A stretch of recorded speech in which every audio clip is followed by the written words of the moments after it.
Première fois, l'institution de la Pâque a été établie. L'ange de la mort devait passer frapper tous ceux qui n'avaient pas appliqué le sang sur les linteaux. Tu as dit, quand je verrai le sang, je passerai par-dessus vous. Tous ceux qui n'ont pas eu l'agneau pascal, qui n'ont pas appliqué le sang sur les linteaux de leur porte,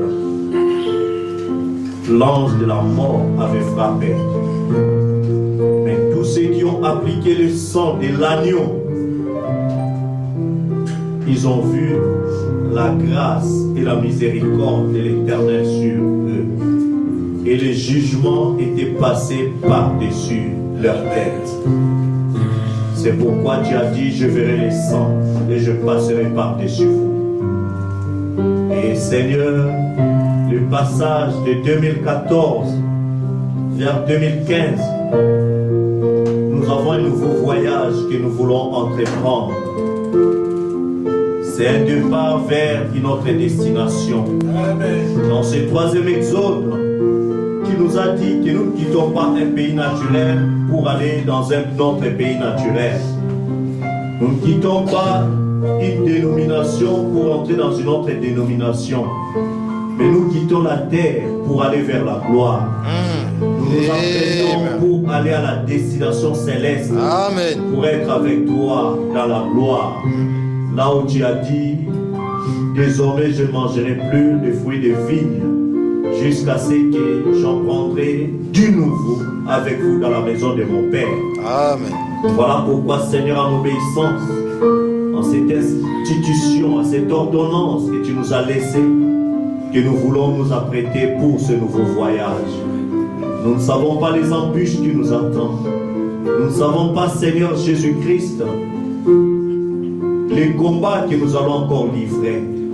Mais sachant que nous sommes dans le temps, dans l'âge de la plus grande bataille jamais livrée, nous voulons nous mettre sous le sang, afin que, Seigneur, l'ange de la mort ne puisse pas nous atteindre, mais que toi, qui es l'ange puissant qui est descendu sur l'Apocalypse 10, pour notre vie, pour nous donner l'héritage de nos pères, toi qui as rencontré Josué, Seigneur, que tu puisses encore venir nous rencontrer, afin que, oh Dieu, que nous puissions savoir que quand l'ange est dans les camps, la victoire est de notre côté. C'est pourquoi que tout ce qui n'est pas en ordre, Seigneur, puisse nous aider à mettre cela en ordre avant de nous apprêter devant ta table. Car tu as servi toi, Melchisédek, tu as servi notre Père Abraham le pain et le vin, après qu'il ait été vainqueur de tous les rois de Sodome et Gomorrhe. Après qu'il a vaincu l'esprit de Sodome et de Gomorrhe, tu l'as servi le pain et le vin. Et nous vivons dans un temps, dans ce monde corrompu comme du temps de Sodome et Gomorrhe. Puisses-tu, Seigneur, nous donner la victoire. Puisses-tu nous aider à ne pas faire de compromis, pour que toi, le grand Melchisédek, que tu viennes encore nous servir le pain et le vin. Viens nous visiter. Et viens bénir ce service sacré qui n'est pas pour la gloire d'un homme, mais pour la gloire de notre Dieu, notre roi, en appliquant et obéissant ce qu'il nous a laissé comme étant une ordonnance charnelle. Ainsi, nous ne voulons pas faire ça pour plaire aux hommes, mais c'est pour plaire à toi, notre Dieu. Viens être l'alpha et l'oméga, bénir ce service, tout ce qui sera fait et dû. Puisses-tu être l'orateur et l'auditeur, pour visiter chaque cœur disposé pour recevoir cela. Pour ton seul honneur, gloire et louange que je te l'ai ainsi prié et demandé. Au nom de Jésus-Christ. Amen. Amen. Que le Seigneur bénisse richement. Vous pouvez vous asseoir. Bon, bien, pendant que vous êtes debout, lisons rapidement dans Exode, je voulais dire, chapitre 12. Vous savez, frère Branham nous a conseillé de manger la Sainte Seine comme à l'époque des Juifs, n'est-ce pas? Donc, c'est pourquoi nous prenons rapidement, là nous avons commencé dans Exode chapitre 12.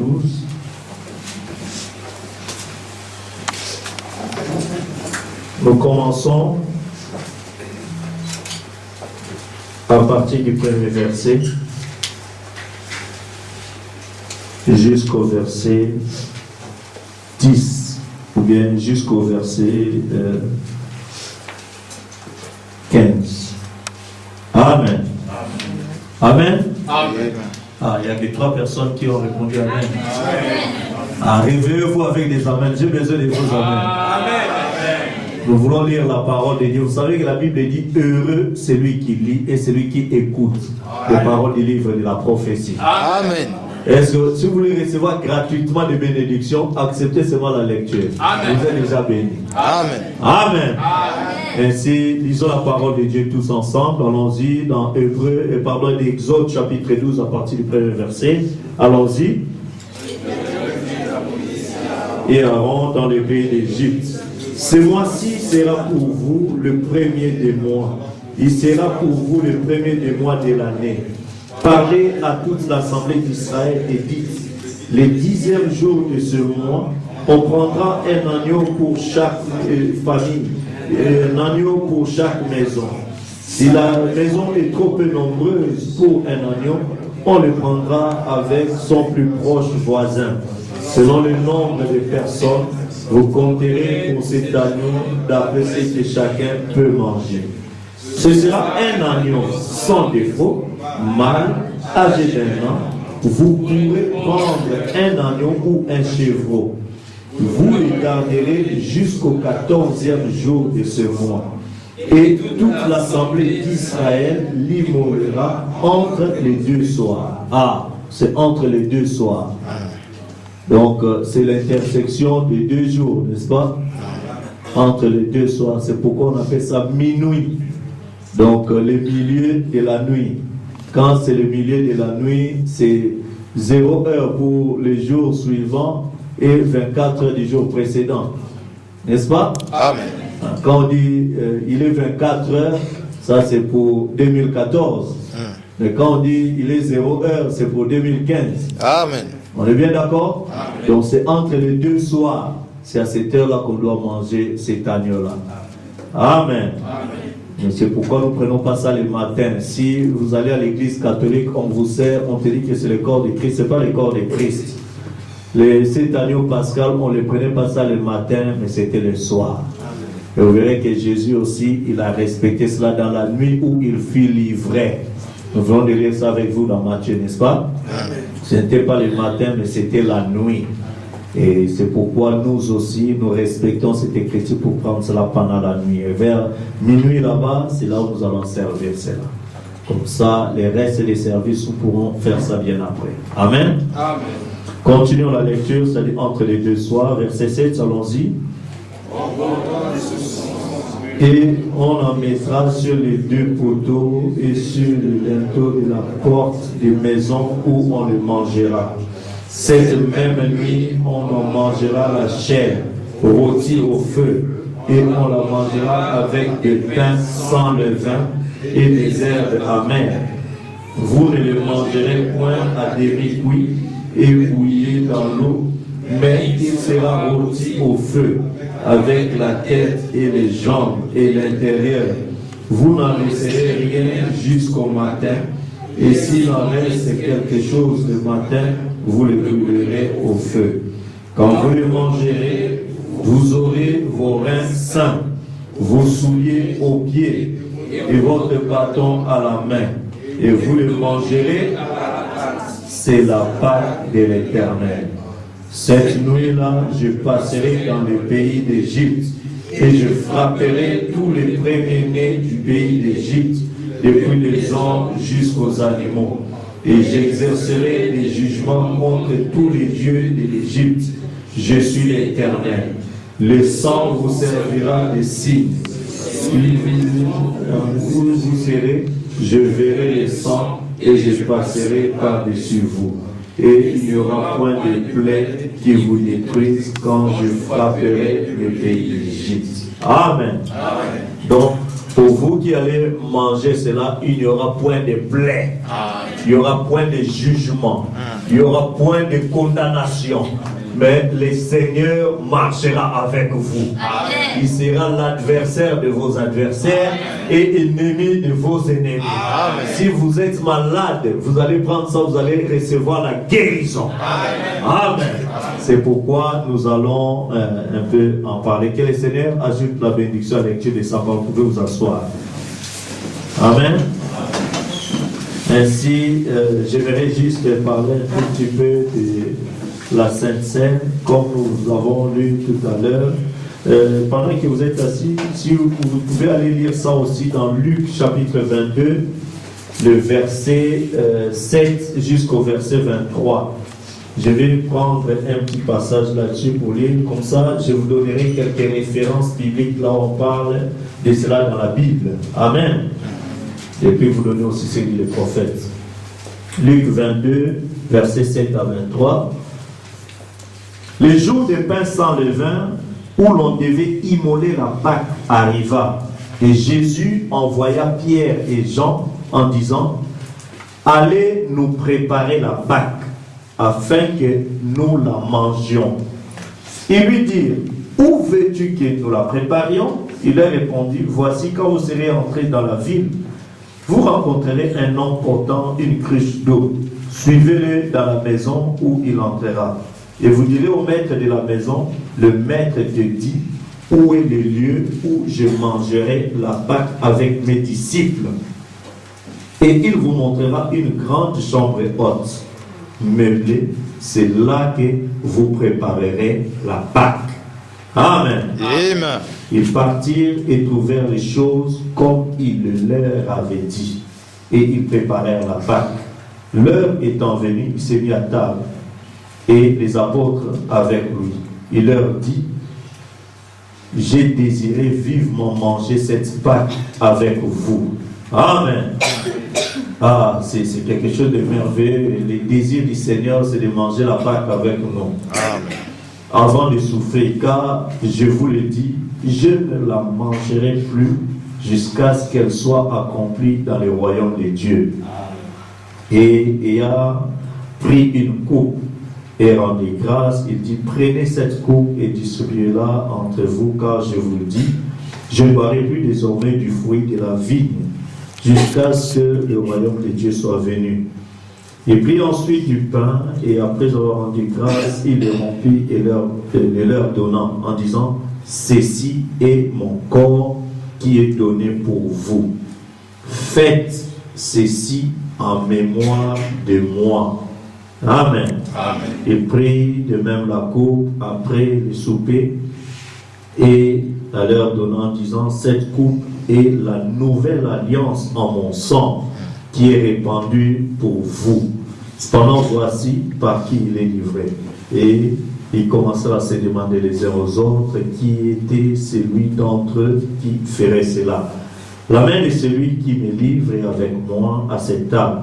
Le Fils de l'homme s'en va selon ce qui est déterminé. Mais malheur à l'homme par qui il est livré. Amen. Amen. Ainsi, parlant de la Pâque, j'espère que vous voyez un peu sur l'écran, là où on montre que la définition du mot Pâque tel que nous l'avons lu dans la Bible, en hébreu, ça veut dire Pessa. Hein? Donc, ça veut tout simplement dire le passage, passer par-dessus. Amen. Amen. Donc, si vous allez dans 2 Samuel 4, verset 4, 1 Roi 18, il y a pas mal de références que vous allez trouver où l'on parle de cela. Et puis, Pessa en hébreu, ça veut tout simplement dire comme les sceaux, ou bien passage, faisant allusion à l'Éternel qui devait passer par-dessus les enfants d'Israël. Amen. Amen. Les jugements devaient frapper l'Égypte. Les jugements devaient frapper tous ceux qui n'avaient pas appliqué les sangs sur les linteaux. Amen. Amen. Alors je vais vous expliquer qu'est-ce que cela veut dire. Ils étaient esclaves pendant 400 ans. Vous êtes avec moi? Amen. Pendant 400 ans, ils étaient esclaves en Égypte. Ils faisaient des travaux forcés, c'est-à-dire contre leur propre gré. Même s'ils ne voulaient pas, mais il y avait une telle pression, une force derrière eux qui les obligeait de faire ce que demandait Pharaon. Est-ce que vous comprenez? C'est chez eux que les femmes ont commencé à travailler. Parce que les enfants d'Israël, comme ils commençaient à se multiplier tellement, alors le pharaon avait peur. Il commençait à dire, si on laisse ces gens se multiplier comme ça, ils vont devenir nombreux, ils seront puissants. Nous autres là, ils vont nous dépasser. Alors, il faut fatiguer et les hommes et les femmes. Alors, que ce soit des hommes et des femmes, ils doivent aller faire des briques là-bas. Faisaient la boue et quand ils pouvaient retourner, tout le monde était fatigué. Donc ça les empêchait de se multiplier encore. Donc c'est comme ça qu'on leur disait, mais ce peuple-là qui était considéré dans l'esclavagisme avait une promesse. Amen. Parce que Dieu avait dit à leur père Abraham, Abraham, ta postérité séjournera dans un pays étranger. Amen. Amen. Ils seront asservis, ils seront flagellés, mais par ma main puissante, je les délivrerai. Amen. Donc c'était cette promesse qui devait s'accomplir. Et 400 ans plus tard, Dieu est descendu pour pouvoir montrer aux enfants d'Israël ce qu'il devait faire. Il a rencontré Moïse, vous connaissez l'histoire. Maintenant, quand Moïse est venu, il leur a montré comment devait se passer leur délivrance, leur sortie. Amen. Et vous et moi, nous étions aussi dans l'esclavagisme du péché. Amen. Pendant beaucoup d'années et tout ça. Mais Dieu qui nous a connus dès avant la fondation du monde. Amen. Amen. Il disait que ce peuple-là, ils sont dans les péchés indépendamment de leur volonté. Amen. Avant la naissance d'Isaac, Dieu savait que la postérité d'Abraham allait être esclave. Amen. Avant que tu viennes sur la terre, Dieu savait que tu allais être séduit par les péchés de toutes sortes. Est-ce que vous comprenez? Non pas que tu le voulais, mais la pression de ton environnement te pressait que tu puisses te retrouver dans le péché. Mais Dieu qui t'a connu avant ta naissance avait fait la promesse. Il a dit, je dois envoyer par ma main puissante. Amen. Et Moïse était la main puissante de l'Éternel pour la délivrance des enfants d'Israël. Et le Seigneur Jésus-Christ, il est l'empreinte de la personne de Dieu. Amen. C'est par lui que notre délivrance est venue. Amen. Alors Moïse leur dit, pour que vous soyez délivrés, faites ceci. Prenez d'abord un agneau sans défaut. Mâle. Amen. Cet agneau-là, quand vous allez le prendre, vous allez pouvoir pas seulement le garder, mais vous allez pouvoir, et remarquez que c'est un agneau, on vous a parlé qu'il devait être gardé 14 jours. Amen. Amen. 7 jours pour les Juifs, 7 jours de l'Église pour les nations. Amen. Le même agneau doit être cru par les Juifs et par les nations. Amen. Amen. Amen. Le même Jésus doit être cru par les Juifs et par les nations. Amen. Amen. Alors quand vous allez le prendre, c'est le même essence. Vous allez prendre ce sang-là, vous n'allez pas cacher ça chez vous. Amen. Amen. Pour en faire, je ne sais pas, des boudins ou quoi, ou des jambons. Mais vous allez appliquer cela sur les linteaux de vos portes. Amen. C'était ça le message de Moïse pour la délivrance des enfants d'Israël. Remarquez que c'était un message qui était bizarre. Les Égyptiens ne comprenaient pas ce message-là. Est-ce que vous comprenez? Les Égyptiens disaient, mais vous êtes fous. Mais pourquoi vous n'avez plus de peinture pour embellir vos maisons? Vous prenez du sang et puis vous commencez à mettre, qu'est-ce que cela veut dire? Un juif va dire, mais non, vous savez, bientôt Dieu va frapper l'Égypte. Pour nous protéger, nous devons mettre ce sang. On dit, mais ça ne va pas, non? Donc pour se protéger de la mort, c'est maintenant les sangs sur les linteaux. Mais c'est trop ridicule ça. Ce n'est pas sensé, ce n'est pas logique. Dans un pays civilisé comme l'Égypte, pour te protéger, tu es en train de mettre cette histoire. Mais c'est quoi ça encore? Le message que le prophète, que l'homme de Dieu apporte aux véritables élus a toujours été un message insensé pour ceux qui ne sont pas les élus de l'Éternel. Amen. Les autres vont commencer à critiquer, mais vraiment toi aussi. Le message en question, depuis que tu commences à croire, tu es devenu décalé, déphasé. Tu n'es plus dans la tendance moderne. Amen. On est quand même dans un monde civilisé. Pour partir au ciel, il faut seulement faire comme ça. Oui, c'est le message de Moïse qui a dit ça. Amen. Alors, remarquez la différence. Le problème, ce n'était pas d'être un juif pour ne pas être frappé. Non. Est-ce que vous comprenez? Je vais vous dire une chose. S'il y avait un Égyptien qui avait reçu ce message et qui avait appliqué aussi le sang sur les linteaux, il allait être épargné. Amen. Parce que appliquer le sang, qu'est-ce que cela veut dire? Cela veut dire que j'ai reçu le message de Moïse, j'ai cru le message de Moïse et j'ai vécu le message de Moïse. Donc, quand on voit le sang, on veut dire que celui-là, il a entendu le message, il a cru au message, il n'a pas honte du message et il voit que même les païens voient le message. Et Dieu dit, pour vous qui vivez le message, je ne vous frapperai pas. Vous avez entendu le message, vous avez cru cela, vous n'avez pas gardé cela dans vos corps, dans vos cœurs seulement, mais vous l'avez appliqué, même les passants peuvent dire que non, ici il y a un juif qui habite ici. Même sa façon de s'habiller montre qu'il croit le message. Sa façon de parler montre qu'il croit. Dieu dit que comme tu n'as pas honte du public pour mon message, quand mon ange passera, il passera par-dessus. Amen. Et cet agneau-là, c'est le type du Seigneur Jésus-Christ. C'est pourquoi dans Luc, ici, on nous montre Jésus dit que la Pâque en question, il s'agissait de lui-même. Parce que lui, il était le véritable agneau pascal. Il était sans défaut. Même Hérode, même Pilate, il a dit, je ne vois pas de défaut sur cet homme. Amen. Il a posé la question, qui de vous me convaincra du péché?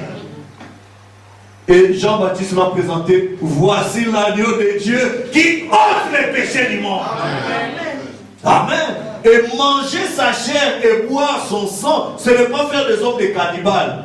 Mais ça veut dire parce que ils n'ont pas, ceux qui ne comprennent pas ça, ils n'ont jamais fait attention à Jean chapitre 1. Au commencement était la parole était avec Dieu et la parole était Dieu. Amen. La parole a été faite chair. Amen. Donc manger la chair de Jésus et boire son sang n'est rien d'autre que croire et vivre la parole de Jésus. Amen. Parce que Jésus a dit que mes paroles sont esprit et vie.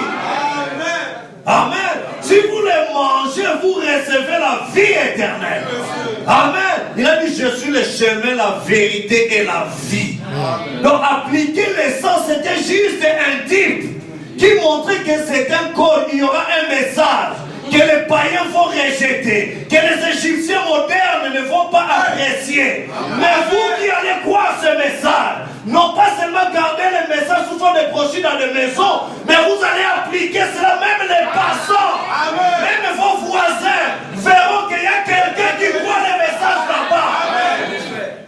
Oui, monsieur. On doit savoir, là-bas, il y a votre frère qui habite là-bas. Là-bas, mais c'est votre soeur qui habite là-bas. Mais celle-là, elle est déjà comme ça. On doit savoir. Amen. Les autres vont trouver en cela un sujet de moquerie pour se moquer de toi. Mais ton Dieu en qui tu obéis prendra soin de toi. Amen. Amen. Parce qu'aujourd'hui, la mort n'est plus une mort physique, charnelle, mais c'est une mort spirituelle. Amen. Tu vois quelqu'un en bonne santé, tout ça, mais il est déjà mort. La mort, ça veut dire une séparation éternelle d'avec Dieu. Amen. Est-ce que vous comprenez? Parce que la Bible dit quoi? Le salaire du péché, c'est la mort. Est-ce que vous comprenez? Donc pour recevoir le salaire du péché, c'est-à-dire que tu es un ouvrier du péché, on doit te payer. Amen. Amen. Et comme le salaire du péché c'est la mort, ça peut commencer par le sida, ça passe par une autre maladie, ceci, ça passe par... Parce que tu aimes livrer ton corps au péché, attends-toi à un salaire. Amen. Et ce salaire-là, ça sera la mort, et après la mort, Dieu te rejette encore. Amen. Dieu dit que je ne t'ai jamais connu. Amen. Amen. Mais c'est pourquoi Dieu exige maintenant, il faut appliquer les signes. C'est pourquoi